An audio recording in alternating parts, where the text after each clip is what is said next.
উপগ্রহ হচ্ছে চাঁদ। দৃষ্টান্ত দিতে গিয়ে আমি ওই ছোট্ট স্টোরিটি বুঝাবার জন্য মানুষের সামনে বলি, একবার এক স্বামী আর স্ত্রী দুজনে ঝগড়া লেগেছে। স্বামী স্ত্রীর ঝগড়ায় বেচারা স্বামী দুর্বল হয়ে গেছে, স্বামীর স্ত্রীর সামনে আর পেরে উঠছে না পারিয়া শেষ পর্যন্ত বলল, ঠিক আছে, তোমার মতো দাজ্জাল মার্কা বউর সাথে আমি আর থাকবো না, আমি চললাম, আমি এবার বিদেশেই চলে যাব, দেশেই থাকবো না। স্ত্রী কিছু বলতেছে না। স্বামী দেখে যে সন্ধ্যা পর্যন্ত স্ত্রী তাকে সাধেও না, মহা সমস্যা। বলেও বেচারা মুসিবতে পড়েছে, প্রেস্টিজ কনসার্ন হয়েছে, ইজ্জতের ব্যাপার। শেষ পর্যন্ত জায়নামাজ বালিশ টালিশ পেঁচাইয়া বিদেশের উদ্দেশ্যে নিজেকে তৈরি করে বারান্দায় নেমে বলল যে মাগরিবের রক্ত যখন হয়েই গেল, মাগরিবটা পড়ে নেই। মাগরিব পড়েছে, দোয়া তাসবিহ ইত্যাদি পড়ছে, দেখেনি স্ত্রীর পক্ষ থেকে কোনো কি দাওয়াত আসে যে আপনার যাইয়া কাম নাই। তো স্ত্রী বেচারিও বুঝে ফেলেছে তার স্বামীর দৌরত্ব কত দূর, সেই জন্য সেও আর কিছু ক্ষয় ঠয় না। এশা রক্ত যখন হয়ে গেছে তখন বিড়বিড় করে স্বামী বেচারা বলছে, মানুষ নাকাউয়ার জাত, সন্ধ্যার আগে ছিলাম কোথায় আর এখন আসলাম কোথায়। বউ ঘরে বসে কয় যে বুঝছি, আর যাওয়া লাগবে না বিদেশে। ঘরের থেকে বারান্দায় নামি তুমি বলো মানুষ না কাউয়ের জাত, সন্ধ্যায় ছিলা কোথায়, এখন নামছো কোথায়। তোমার আর বিদেশে যায় কাম নাই, তুমি ঘরে এসে মশারির মধ্যে ঢোকো। বুঝলেন তো? পৃথিবী থেকে মাত্র 2,32,000 মাইল দূরে চাঁদ, সেই চাঁদে অবতরণ করে বলছে মোহাম্মদ সাল্লাল্লাহু আলাইহি ওয়াসাল্লাম কি চাঁদে গেছে? আরে বেকুব, 2,32,000 মাইল দূরের চাঁদ নয়, 9,30,00,000 মাইল দূরের সূর্য নয়, কোটি কোটি সহস্র কোটি মাইল দূরের গ্যালাক্সি নয়, মিল্কি ওয়ে নয়, সমস্ত তারকারাজি গ্রহ পুঞ্জ সব কিছুকে পেরিয়ে গিয়ে 7 আকাশ ফুড়ে মুহাম্মদ সাল্লাল্লাহু আলাইহি সাল্লাম আরশে আজিম ভ্রমণ করেছেন, যা পৃথিবীর কোন বিজ্ঞানের পক্ষে সম্ভব নয়। সুতরাং মুহাম্মদ সাল্লাল্লাহু আলাইহি সাল্লাম সর্বকালের সর্বযুগের সব ব্যাপারে শ্রেষ্ঠ মহান ব্যক্তিত্ব। এরপরে আল্লাহ রাব্বুল আলামিন বলছেন, وَخَلَقْنَاكُمْ أَزْوَاجًا, আমি তোমাদের নারী এবং পুরুষের জোড়া পয়দা করেছি। অর্থাৎ এই পৃথিবীতে আল্লাহ রাব্বুল আলামিন মানুষের একটি সেক্স পয়দা করেন নাই, দুটি প্রকার করেছেন, একটি হচ্ছে নারী আর একটি পুরুষ। এই নারী আর পুরুষ আল্লাহ পাকের এটি একটি বিরাট কুদরত। এই নারী এবং পুরুষ সৃষ্টি করে পরস্পরের প্রতি আল্লাহ আকর্ষণ সৃষ্টি করেছেন। দুজনের একের প্রতি অপরের আকর্ষণ আল্লাহ পাক নিজেই সৃষ্টি করে দিয়েছেন। ওয়ামিন আয়াতিহি আন খালাকা লাকুম মিন আনফুসিকুম আজওয়াজান লিতাসকুনু ইলাইহা ওয়াজআলা বাইনাকুম মাওয়াদ্দাতাও ওয়া রাহমা। আমার অনেক নিদর্শনাবলীর মধ্যে এটিও একটি নিদর্শন যে আমি তোমাদের থেকে তোমাদের স্ত্রীদেরকে তোমাদের জোড়া পয়দা করেছি। আর কি করেছি, কেন করেছি? লিতাসকুনু ইলাইহা, যাতে করে তোমরা পরস্পরের কাছ থেকে শান্তি, প্রীতি, প্রেম, ভালোবাসা, মহব্বত লাভ করতে পারো। এটা আমার নিদর্শন একটি। কিরকম নিদর্শন? ভিন্ন পরিবেশে লালিতা পালিতা একটি মেয়ে ভিন্ন পরিবেশে লালিত পালিত একটি পুরুষের সঙ্গে যখন বিবাহ হয়ে যায়, আল্লাহ রাব্বুল আলামিন বলেন আমি তখন একের প্রতি অপরের মহব্বত আর ভালোবাসা আমি আল্লাহ তৈরি করে দেই। ওই মেয়েটি জানার কথা না, মেয়েটির বাড়ি হচ্ছে লংলা, শ্রীমঙ্গল, বিয়ে হয়েছে দিনাজপুর। দিনাজপুরের লোকেরা বোয়াল মাছ খায় না, কিন্তু এখানের লোকেরা বোয়াল মাছ খুব পছন্দ করে। কথা বুঝতে পেরেছে? এখানে কথাবার্তা এক রকমের, সেখানের কথাবার্তা আর এক রকমের। এই দুইটা মিলাইয়া কিতে হয়েছে তো কিতে হয়েছে, কথা বুঝতে। এখন উপায়টা কি? অথচ এই দুই স্বামী স্ত্রীর মধ্যে আল্লাহ পাক কি মহব্বত পয়দা করে দেন, একজন আরেকজনের জন্য জীবন দিতে প্রস্তুত হয়ে যায়। সুবহানাল্লাহ পড়েন। আল্লাহ রাব্বুল আলামিন বলেন, ওয়াজআলা বাইনাকুম মাওয়াদ্দাতান, প্রথমে তো ভালোবাসা সৃষ্টি করি, প্রেম সৃষ্টি করি। বিবাহ হওয়ার পর যে ভালোবাসা হয়, বিশেষ উদ্দেশ্যকে সামনে রেখে ওই ভালোবাসা হয়।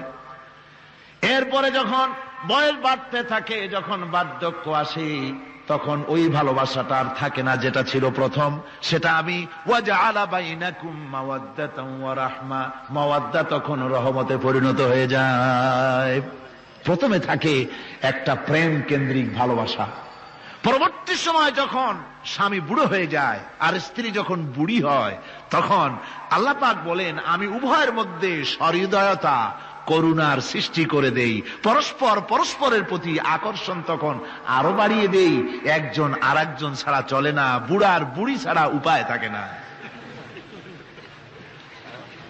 ঘরের মধ্যে ফ্রিজ আছে, কালার টিভি আছে, তারপরে সুন্দর বিছানাপত্র আছে, কোন জিনিসের অভাব নাই বুড়ার। হঠাৎ করে বুড়ি একদিন মারা গেল, বুড়ায় কয়, আমি গৃহশূন্য হয়ে গেছি। সব আছে, তারপরেও যে গৃহশূন্য হয়ে গেছি, তার মানে গৃহের প্রাণটাই চলে গেছে। বুড়া বয়সে সন্তান খোঁজ খবর নেয় না, সন্তানের বউ খোঁজ খবর নেয় না। বুড়ার গরম পানিটা, উজুর পানিটা, তার খাবারটা, তার পানটা, তার যা প্রয়োজন বুড়ি সব এগিয়ে নিয়ে আসে। আর বুড়াও বুড়ির জন্য তখন প্রথম জীবনের চাইতে আরো বেশি মহব্বত বাড়ে, বুড়ির দিকে খোঁজ খবর আরো বেশি করে নেয়। ঠিক কিনা কন? বুঝবেন যারা বুড়া আর বুড়ি আছেন। আল্লাহ পাক বলেন, এটা আমি করি। কে বলছেন এ কথা? আল্লাহ পাক বলছেন, আমি করি। এ মহব্বত আল্লাহর দান। দেখুন, রাসূল করিম সাল্লাল্লাহু আলাইহি ওয়াসাল্লামের ঘরে দৌলত ছিল না, কিন্তু মহব্বত দিয়ে ঘরটা ভরা ছিল। সুবহানাল্লাহ বিহামদি। দৌলত ছিল না, মহব্বত দিয়ে ভরা ছিল। হযরত আয়েশা সিদ্দিকা রাদিয়াল্লাহু তাআলা আনহা বলেছেন, আমি গ্লাসে পানি পান করে রেখে দেওয়ার পর রাসূলুল্লাহ গ্লাসটা হাতে নিয়ে আমি যেখানে ঠোঁট লাগিয়ে পানি পান করেছি, আল্লাহ নবী ওইখানেই ঠোঁট লাগায়া পানি পান করতেন। মুহাব্বত। হযরত আয়েশা বলেন, আমি গোশত খেয়ে, হাড্ডি খেয়ে হাতে ধরে রেখেছি, খাবো বা রাখবো।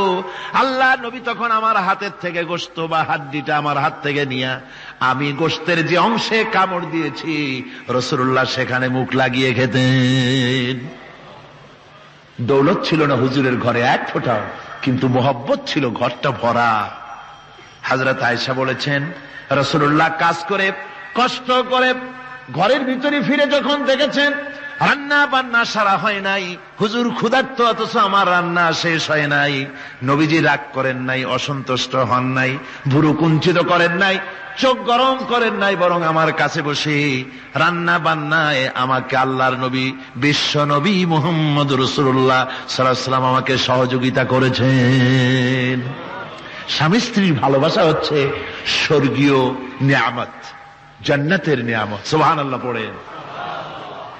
যেই ঘরে স্বামী আর স্ত্রীর মধ্যে সাপ আর বেজির সম্পর্ক, দাঁড় কুমড়োর সম্পর্ক, এই ঘরটা যতই বিদেশি আধুনিক সৌন্দর্যের উপকরণাদি দিয়ে ভরপুর থাকুক না কেন, এই ঘরটা, এই বিল্ডিংটা জাহান্নামের টুকরা। ঠিক না? আর স্বামী স্ত্রীর যদি ভালোবাসা থাকে, তাহলে ঘরটা যদি কুড়ে ঘর হয়, তারপরেও সে ঘরটা হচ্ছে একটা জান্নাতের টুকরা।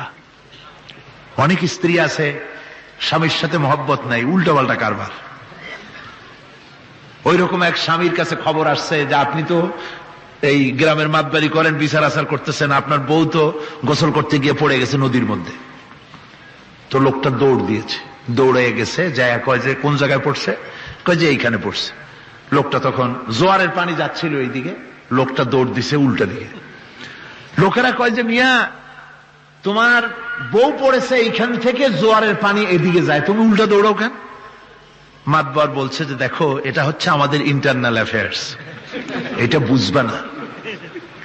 এই স্ত্রী সারাটি জীবন আমার উল্টা চলেছে। আমি যদি বলেছি 100, সে বলেছে 335। আমি যদি বলেছি এখন দিনের 12টা, সে বলেছে এখন রাত 3:35।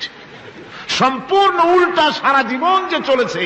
সে যে নদীতে পড়ে জোয়ারে গেছে, আমি তা বিশ্বাস করি না, উল্টাই গেছে। এই রকমের এক শ্রেণী আছে, স্বামী উল্টা থাকে, স্ত্রী উল্টা থাকে, এরকমও হয়। সুতরাং স্বামী এবং স্ত্রীর মধ্যে মহব্বত আর ভালোবাসা, এটি মাবুদের একটি বিরাট নেয়ামত। অন্যের স্ত্রীর দিকে তাকালে কাম ভরে, খারাপ নজরে তাকালে জেনার গুনাহ হবে। হাত দিয়া ধরলে কাম ভাবে জেনার গুনাহ হবে। কিন্তু কোন স্বামী যদি তার স্ত্রীর দিকে প্রেম ভরে ভালোবাসা ভরে তাকায়, আর স্ত্রীর হাতকে প্রেম আর ভালোবাসার সাথে যদি স্ত্রীর হস্ত ধারণ করে, কিতাবে এসেছে স্বামী এবং স্ত্রীর উভয়ের সগীরা গুনাহ আল্লাহ রাব্বুল আলামিন মাফ করে দেন। আল্লাহ পাক বলছেন, আমি তোমাদের থেকে তোমাদের জোড়া, তোমাদের স্ত্রীদেরকে পয়দা করেছি এবং পরস্পর পরস্পরের প্রতি ভালোবাসা এবং মহব্বত সৃষ্টি করে দিয়েছি। আজকে কথা উঠেছে সমাজে, আজকে কথা উঠেছে নারীর অধিকার নিয়ে। বলা হচ্ছে ইসলাম নারীকে, নারীর অধিকার ক্ষুণ্ণ করেছে। বলে না? বলে কিনা বলেন? আমাদের দেশে এই জন্য নারী পক্ষ, নারী সমাজ, নারী আন্দোলন পরিষদ, তারপরে এরকম অনেক আন্দোলন তারা বানিয়েছে। আর পত্র পত্রিকায় নানান রকমের ইসলাম সম্পর্কে তারা লিখছে। একটা পত্রিকা আজকে সকালে আমাকে একজন দিল, তার মধ্যে লিখেছে, হাদিসের বরাত দিয়েছে, তার মধ্যে লিখছে যে রাসূলুল্লাহ বলেছেন পৃথিবীর সব কিছু হচ্ছে ভোগের সামগ্রী, সেই ভোগের মধ্যে উত্তম ভোগের সামগ্রী হচ্ছে নারী। নাউযুবিল্লাহি মিন যালিক, এমন কথা রাসূলুল্লাহ বলেন নাই। হাদিসের নাম দিয়া তারপরে হুজুর যা বলেন নাই সেই সব কথা বলে বলে নারীদেরকে ইসলামের প্রতি বীতশ্রদ্ধ করাবার জন্য চেষ্টা চালানো হচ্ছে। অথচ নারীদের ব্যাপারে মুহাম্মদ সাল্লাল্লাহু আলাইহি ওয়াসাল্লাম সবচাইতে উত্তম কথা বলেছেন। এত সুন্দর কথা পৃথিবীতে আর কেউ বলে নাই, আর কেউ বলে নাই। নারী আজ অধঃপাতিতা, নির্যাতিতা। এই নির্যাতন থেকে, অধঃপতন থেকে নারীকে কে রক্ষা করতে পারে? ইসলাম। জোরে বলেন, কে পারে? কেবলমাত্র ইসলাম পারে, আর কেউ পারে না। নারী যখন তাদেরকে মেয়ে হয়েছে শোনা মাত্র তার বাপ তাকে মাটির নিচে পুঁতে রাখত, আছাড় মেরে মেরে ফেলে দিত, যখন তাদেরকে কবর দিয়ে দিত জীবিত অবস্থায়, সেই সময় রাসূলুল্লাহ এসে নারীদের সম্মান দিলেন, মর্যাদা দিলেন। রাসূলুল্লাহ বললেন, আমার কাছে 3টা জিনিস প্রিয়, একটি হচ্ছে নামাজ, একটি হচ্ছে সুগন্ধি, আর একটা হচ্ছে স্ত্রী। নারীর যখন কোনো মর্যাদা নাই, তখন নারীর মর্যাদা হুজুর দিলেন। যখন কন্যা সন্তান হওয়া আভিজাত্যের বিপরীত, কন্যা সন্তান হওয়া পুরুষের জন্য একটা অপমানকর। এখন আমাদের সমাজেও আছে, স্ত্রী গর্ভবতী হয়েছে, বন্ধুদের কাছে বলে ফেলেছে আগেই, সন্তান হয়ে গেছে, কিন্তু কোনো খোঁজ খবর নাই। বন্ধুরা একদিন হঠাৎ জিজ্ঞেস করে, তোমার স্ত্রী গর্ভবতী হয়েছে? তারপরে তা তো অনেক দিনের কথা, কি হইল তা তো বললা না। কয় যে আশা তো করছিলাম হবে ছেলে, কিন্তু হয়েছে মেয়ে, সেই জন্য আর টেলিফোন করা, খবর দেওয়া জরুরত বোধ করি নেই। আছে না এমন? আছে। আবার বারবার মেয়ে হয় বলে আমাদের দেশে তালাকের ঘটনা পর্যন্ত আছে। বারবার মেয়ে হয়, ছেলে হয় না মোটেও, তালাক দিয়ে দেয়। আচ্ছা, ওই মেয়েটারই, ওই স্ত্রীরই যদি এখানে হাত থাকে ছেলে বা মেয়ে হওয়ার ব্যাপারে, মানুষের যদি হাত থাকে, তাহলে দায়ী শুধু স্ত্রী হতে যাবে কেন? পুরুষ তুমিও তো দায়ী তাহলে। আসলে ছেলে এবং মেয়ে হওয়ার জন্য স্বামী এবং স্ত্রী কেউ দায়ী নয়। ব্যাপারটি আল্লাহ। ব্যাপারটি কার? আল্লাহ রাব্বুল আলামিন বলেছেন, আমি যাকে খুশি কন্যা দান করি, যাকে খুশি শুধু ছেলে দান করি, যাকে খুশি তারে ছেলেও দেই, মেয়েও দেই, আর যাকে খুশি আমি কিছুই দেই না। এ সবটাই আমার হাত। সুতরাং রাসূল পাক সাল্লাল্লাহু আলাইহি ওয়াসাল্লাম বলেছেন, খবরদার মেয়েদের বাপকে, মেয়ের বাপকে গালি দিও না। বারবার মেয়ে হয় বলে অনেকে মেয়ের বাপকে গালি দেয়, তাচ্ছিল্য করে, টিটকারি করে। হুজুর বলেছেন মেয়ের বাপকে বিদ্রুপ করো না, গালি দিও না, যেহেতু আমি মুহাম্মদ সাল্লাল্লাহু আলাইহি ওয়াসাল্লাম মেয়েদের বাপ। রাসূল পাক সাল্লাল্লাহু আলাইহি ওয়াসাল্লাম বলেছেন, যে ঘরে একটা কন্যা সন্তান জন্মগ্রহণ করে, যে ঘরের ভিতরে একটি কন্যা সন্তান জন্মগ্রহণ করে, ওই ঘরের ভিতরে আল্লাহ রাব্বুল আলামিনের রহমতের ফেরেশতা ঢুকে সালাম দেয় আর বলে, আসসালামু আলাইকুম ইয়া আহলাল বাইত, হে ঘরের মালিকেরা, তোমাদের উপরে আল্লাহর রহমত বর্ষিত হোক। রহমতের ফেরেশতারা ঘরের ভিতরে প্রবেশ করে কন্যা সন্তানটির মাথার উপরে হাত বুলায় আর বলতে থাকে, এই দুর্বল দেহ একটি দুর্বল দেহের ভেতর থেকে বেরিয়ে এসেছে, এই কন্যা সন্তানটিকে যে লালন পালন করবে আল্লাহ রাব্বুল আলামিন তাকে শান্তিতে রাখবেন। রাসূল পাক সাল্লাল্লাহু আলাইহি ওয়াসাল্লামের কাছে একজন এসে বলছে, ইয়া রাসূলুল্লাহ, আমার এক মেয়ে। হুজুর কয়, তোমার এক বেহেশত। আর একজন বলল, হুজুর আমার দুই মেয়ে। কয়, তোমার দুই বেহেশত। এরকম হাদিস আছে নাকি যে একজন বললো আমার এক ছেলে আর হুজুর বলছেন তোমার এক বেহেশত? আছে এমন? সুতরাং মেয়েকে কি মর্যাদা দিয়েছে ইসলাম। রাসূলুল্লাহ বললেন, যার তিনটি মেয়ে আছে আর ওই তিনটি মেয়েকে আদব শিক্ষা দিয়েছে, তারবিয়াত শিক্ষা দিয়েছে, দ্বীন শিক্ষা দিয়েছে, স্নেহ করে স্নেহ দিয়ে লালন পালন করেছে, তারপরে সৎ পাত্রস্থ করেছে, ওই মেয়ের লালন পালনকারী মাতা পিতা আর আমি মুহাম্মদ সাল্লাল্লাহু আলাইহি ওয়াসাল্লাম কিয়ামতের দিন একই জান্নাতে পাশাপাশি অবস্থান করব। সুবহানাল্লাহ ওয়া বিহামদিহি। মেয়ের ব্যাপারে রাসূলুল্লাহ এত কথা বলেছেন, নারীদের ব্যাপারে এত কথা বলেছেন। হুজুর বলেছেন, তোমরা যখন সফরে যাবে, সফর থেকে আসার সময় আমরা অনেকে হাদিয়া তোহফা নিয়ে আসি, জামা কাপড়, মিষ্টি, চকলেট ইত্যাদি আমরা নিয়ে আসি, আনি না? কি বলেন, আনি না? আল্লাহর নবী বলেছেন, বাইরের থেকে, সফর থেকে, বাজার থেকে হাদিয়া তোহফা ঘরের জন্য জানবে, এনে যখন তোমরা তা দেওয়া শুরু করবে, সর্বপ্রথম মেয়ে থেকে দেওয়া শুরু করবে। মেয়েকে আগে দাও। হুজুর সাল্লাল্লাহু আলাইহি ওয়াসাল্লাম তার কলিজার টুকরা মেয়ে ফাতেমাকে মহব্বত করতেন, এত মহব্বত করতেন, কোন দিকে যাওয়ার আগে সকলের সঙ্গে দেখা করে শেষে দেখা করতেন হযরত ফাতেমার সঙ্গে। আবার সফর থেকে ফিরে এসে সর্বপ্রথম তিনি দেখা করতেন হযরত ফাতেমা রাদিয়াল্লাহু তাআলা আনহার সঙ্গে। একবার হযরত আলী এবং হযরত ফাতেমার মধ্যে মনোমালিন্য হলো, হুজুরের মুখটা মলিন হয়ে গেল, রাসূল পাকের মুখ মলিন হয়ে গেল। হুজুর সাল্লাল্লাহু আলাইহি ওয়াসাল্লাম ঘরের মধ্যে প্রবেশ করলেন, হযরত আলীর ঘরে হযরত ফাতেমা এবং আলীকে এক জায়গায় বসালেন। কিছুক্ষণ পর হুজুর বেরিয়ে এলেন, হুজুরের মুখে হাসি। সাহাবায়ে কেরাম বললেন, হুজুর একটু আগে আপনার মুখ মলিন দেখেছি, এখন খুব উৎফুল্ল মনে হচ্ছে। হুজুর বলছেন, আমি তাদের মধ্যে মনোমালিন্যটা দূর করে দিয়ে এসেছি। ফাতেমা আমার কলিজার টুকরা, যে ফাতেমাকে ব্যথা দেয় সে আমি মুহাম্মদ সাল্লাল্লাহু আলাইহি ওয়াসাল্লামকে ব্যথা দেয়। রাসূল পাক সাল্লাল্লাহু আলাইহি ওয়াসাল্লাম কন্যাদেরকে এভাবে মর্যাদার কথা বলেছেন। এই কন্যা আস্তে আস্তে যখন বড় হয়ে যায়, যখন বধূ হয়, বধূ হিসেবে তার মর্যাদা ইসলাম কতখানি দিয়েছে, রাসূল পাক সাল্লাল্লাহু আলাইহি ওয়াসাল্লাম কতখানি দিয়েছেন আপনারা লক্ষ্য করেন। হাদিস শরীফ পড়া নাই, জানা নাই বলে আজকে এক শ্রেণীর নারীরা তারা কমিউনিস্টদের খপ্পরে পড়ে, সমাজতন্ত্রের খপ্পরে পড়ে, নাস্তিকদের খপ্পরে পড়ে গোটা মহিলা সমাজকে চেষ্টা করতেছে ইসলাম থেকে দূরে সরাবার জন্য। ঠিক কিনা কও?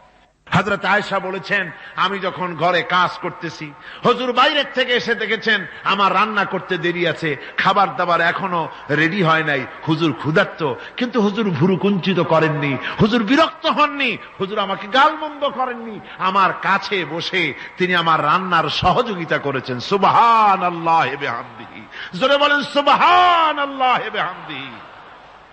ভাইরা আমার, হযরতে আয়েশা সিদ্দিকা রাদিয়াল্লাহু তাআলা আনহা বয়সে কম ছিলেন অন্যদের চাইতে। বিশ্বনবী সমস্ত রাজকার্য, রাষ্ট্রীয় কার্য, নবুয়তের দায়িত্ব পালন করে স্ত্রীর হক আদায় করতে ভুলে যাননি। আধো আধো জ্যোৎস্না প্লাবিত রাত, রাসূলুল্লাহ হযরত আয়েশাকে বলছেন চলো আমরা একটু পায়চারি করে আসি বাইরের থেকে।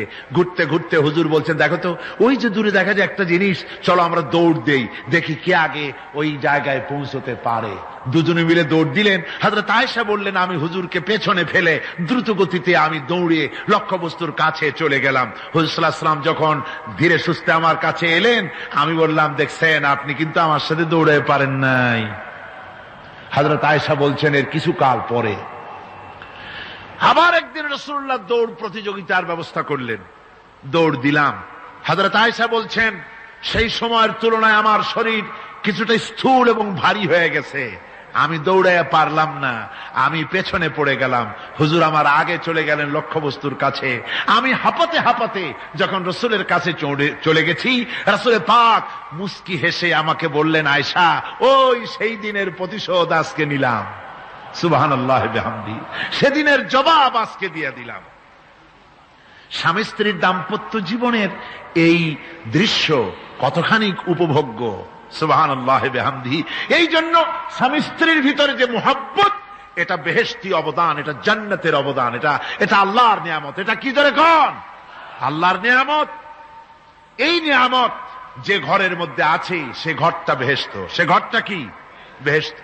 আর আপনার ঘরের মধ্যে রেডিও আছে, টিভি আছে, ফ্রিজ আছে, ডিসি আছে, এসি আছে, কত কিছু আছে, কিন্তু স্বামী স্ত্রীর মধ্যে সাপে আর বেজির সম্পর্ক, দাঁড় কুমড়ার সম্পর্ক, এই ঘরটা জাহান্নামের শামিল।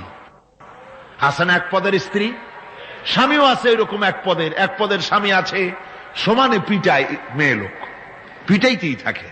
বুঝলেন, রাসূলুল্লাহ বলেছেন খবরদার স্ত্রীদেরকে মেরো না, দাসীদের মতো প্রহার করো না, তাহলে আগামী রাত্রে যখন তার কাছে তুমি যাবে তখন কি তোমার শরম করবে না? রাসূল পাক সাল্লাল্লাহু আলাইহি ওয়াসাল্লাম নারী পুরুষের সমান অধিকার দিয়েছে। ভালোবাসা এবং মহব্বত থাকতে হবে, একে অপরের উপরে বাজিমাত করার প্রতিযোগিতা থাকা উচিত নয়। স্বামী হয়েছেন বলে তিনি একেবারে নওয়াবজাদা নসরুল্লাহ খান হয়ে যাবে তা না। আবার স্ত্রী স্বামীকে গোলাম হিসাবে ব্যবহার করবে তাও না। ভালোবাসা, শ্রদ্ধা, পারস্পরিক মহব্বত হিসেবে মর্যাদা সমান রাখা হয়েছে। কিন্তু মাঝে মধ্যে দেখা যায় কিছু অভিযোগ পাওয়া যায়, স্ত্রীরা এমনও করে স্বামীকে একেবারে গোলামদের মতোই রাখে। এই রকমের এক শ্রেণীর আছে। সমান অধিকারের চিন্তা নিয়ে স্বামী নির্যাতনের কোনো প্রশ্নই ওঠে না। রাসূলুল্লাহ আবার মর্যাদা পুরুষের এক ধাপ বাড়ায় দিয়েছেন। আল্লাহর নবী বলেছেন এই পৃথিবীতে মানুষকে যদি আমি মানুষের সামনে সেজদা করার জন্য যদি অর্ডার করতাম, তাহলে দুনিয়ার সমস্ত নারীদেরকে অর্ডার করতাম তার স্বামীকে সেজদা করার জন্য। মর্যাদা বাড়ানো রয়েছে, কিন্তু অধিকার সমান, সমান অধিকার দেওয়া হয়েছে। ইসলাম নারীর অধিকার দিয়েছে, স্বামী স্ত্রীর মহব্বত এবং ভালোবাসা সৃষ্টি করে দিয়েছেন। এটা আল্লাহর নিয়ামত। আমার বন্ধুগণ, আজকে আমার সমাজে বলা হচ্ছে নারীদেরকে ঠকাইছে ইসলাম। বলে কি দিয়ে ঠকানো হলো? বলে ইসলাম ঠকিয়েছে একটা ছেলে সমান দুইটা মেয়ে। একটা ছেলেতে যা পাবে দুইটা মেয়েতে তাই পায়, এই জন্য মেয়েকে ঠকানো হয়েছে। একথা বলেছেন আমাদের দেশের সুপ্রিম কোর্টের একজন চিফ জাস্টিস, অবসরপ্রাপ্ত, নাম নেব না আমি। তো আমরা এটা শোনার পরে বললাম যে বাংলাদেশ পৃথিবীর দ্বিতীয় বৃহত্তম মুসলিম দেশ, এই দেশের সুপ্রিম কোর্টের চিফ জাস্টিস হয়ে কোরআন সম্পর্কে জ্ঞান এত নগণ্য, এত কম, এত পুয়ার, তার জ্ঞানে